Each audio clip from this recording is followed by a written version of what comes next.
Hello दोस्तों, उम्मीद है आप लोग हमेशा की तरह स्वस्थ होंगे और खुश भी होंगे। दोस्तों, आज भी मैं आप लोगों के लिए छोटे छोटे टिप्स लाई हूँ, लेकिन बहुत ही ज़्यादा यूजफुल है। तो वीडियो को ध्यान से देखिएगा लास्ट तक। हो सकता है आपको भी कोई टिप्स इनमें से काम आ सके। वीडियो यूजफुल लगे तो एक लाइक करके मुझे मोटिवेट करिएगा और वीडियो को ज़्यादा से ज़्यादा शेयर करिएगा। तो चलिए पहला यूजफुल टिप को देख लेते हैं। दोस्तों, माचिस का इस्तेमाल तो हम सभी के घरों में किया जाता है। किचन में तो हम लाइटर का भी इस्तेमाल कर लेते हैं गैस को जलाते समय, लेकिन पूजा करते समय पूजा रूम में सुबह शाम हम माचिस का इस्तेमाल ज़रूर करते हैं। सुबह में जब हम सारे काम करके नहा धोआ कर पूजा करने जाते हैं तो हम दिया बाती करते हैं, या शाम में भी दिया बाती करते हैं, तो उसके लिए हम माचिस का इस्तेमाल करते हैं। तो होता क्या है दोस्तों, जब भी हम माचिस का इस्तेमाल करते हैं दिया को जला करके या धूप बत्ती जला करके, जो माचिस का तिल्ली होती है दोस्तों जली हुई, इसे हम लोग पूजा रूम में इसी तरीके से फेंक देते हैं, जिससे हमारे पूजा रूम में मंदिर में कचरा जमा हो जाता है और ये देखने में भी गंदा लगने लगता है। क्योंकि पूजा हम करने जाते हैं ना दोस्तों, तो उससे पहले सारा काम हम लोग कर लेते हैं, झाड़ू पोछा कर लेते हैं, और झाड़ू पोछा के बाद हम पूजा करने जाते हैं। तो जब ये तीली फेंक देते हैं तो इसी तरीके से ये दिन भर पड़ा हुआ रहता है, जो देखने में बहुत ज़्यादा गंदा दिखता है। और पूजा रूम के तो हमें साफ़ सुथरा ही रखना चाहिए। तो इसके लिए बहुत ही बढ़िया यूजफुल टिप मैं आपको शेयर कर रही हूँ। आपको क्या करना है दोस्तों, थोड़ा सा आप फेविकॉल से या जो डबल साइडर टेप होता है दोस्तों, उसका इस्तेमाल कर सकते हैं। आपको क्या करना है, एक खाली माचिस बॉक्स ले लीजिए और जो आप माचिस बॉक्स इस्तेमाल कर रहे हैं उसमें इस तरीके से खाली माचिस के डब्बे को आपको चिपका देना है फेविकॉल से या डबल साइडर टेप से। इस तरीके से चिपका दीजिए। अब क्या करना है दोस्तों, जब भी आप जलाएंगे, दिया जलाने के लिए माचिस का इस्तेमाल करेंगे, तो इस तरीके से आप माचिस जला करके तीली को आप बाहर बिल्कुल भी मत फेंकिएगा। जो नीचे में आप खाली डब्बा माचिस के इसमें चिपकाए हैं, एडजस्ट किए हैं, उसमें आप माचिस का जो जली हुई तीली है दोस्तों, इस तरीके से रखते जाइए, जमा करते जाइए। इससे आपके पूजा रूम में, मंदिर में बिल्कुल भी गंदगी नहीं होगी, कचरा नहीं जमा होगा। ये तीली दिन भर आपके मंदिर में दिखाई नहीं देंगे। तो इस तरीके से आपको क्या करना है, जला लेना है। और जलाने के बाद जो नीचे में खाली डब्बा, आपने माचिस का जो खाली डब्बा चिपकाए हैं, इसमें डाल दीजिए जली हुई तिल्ली। इस तरीके से देखिए कितना बढ़िया यूजफुल ये टिप है दोस्तों।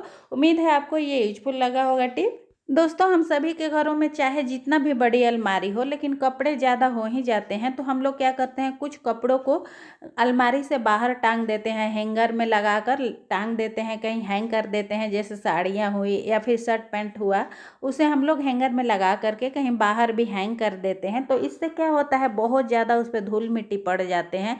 या फिर कई बार आपने ऐसा भी देखा होगा कि जो कपड़े हम डेली यूज में नहीं यूज करते हैं, कभी कभी पहनते हैं, उसे अलमारी में भी हम इसी तरीके से हैंगर में टांग देते हैं। तो भी उस पर ऐसा लगता है कि ये कपड़ा गंदा हो गया, धूल डस्ट इसमें पड़ गया, पता नहीं कहाँ से अलमारी में भी धूल पड़ जाते हैं। तो इसके लिए मैं आपको बहुत ही बढ़िया तरीका बताने वाली हूँ, जिससे आप कपड़े को बाहर भी टांग देंगे तो भी आपके कपड़े पर धूल डस्ट नहीं पड़ेंगे, बिल्कुल भी गंदा नहीं होगा। और एक पॉलीथीन में आप 2-4 कपड़ा एक साथ हैंगर में लगा करके बाहर टांग सकते हैं। बिल्कुल भी आपका कपड़ा गंदा नहीं होगा, धूल डस्ट नहीं पड़ेंगे, चाहे साड़ी हो या शर्ट पैंट हो, कुछ भी हो, इसी तरीके से आप हैंग कर दीजिएगा। तो इसके लिए आपको क्या करना है, जो साड़ी के ड्रेसेज के जो पॉलीथीन होता है दोस्तों, इस तरीके का, हम महिलाओं के पास दोस्तों इस तरीके का साड़ी और सूट का ढेर सारे पॉलीथीन होती हैं। तो इसका इस्तेमाल आप इस तरीके से कर सकते हैं। नीचे का सेंटर से आपको थोड़ा सा इस तरीके से आप कैंची से कट कर लीजिएगा, ज़्यादा मत कट करिएगा, बस थोड़ा सा ही कट करना है। और आपको क्या करना है, एक हैंगर ले लीजिए, या जितना आपका कपड़ा हो आप उस तरीके से आप हैंगर ले लीजिए, 1 2 3 4, और पॉलीथीन भी आप 2-3 ले लीजिए। और इस तरीके से जितने भी आपके पास कपड़े हैं दोस्तों, आप हैंग कर लीजिए। हैंगर में आप इस तरीके से डाल लीजिए।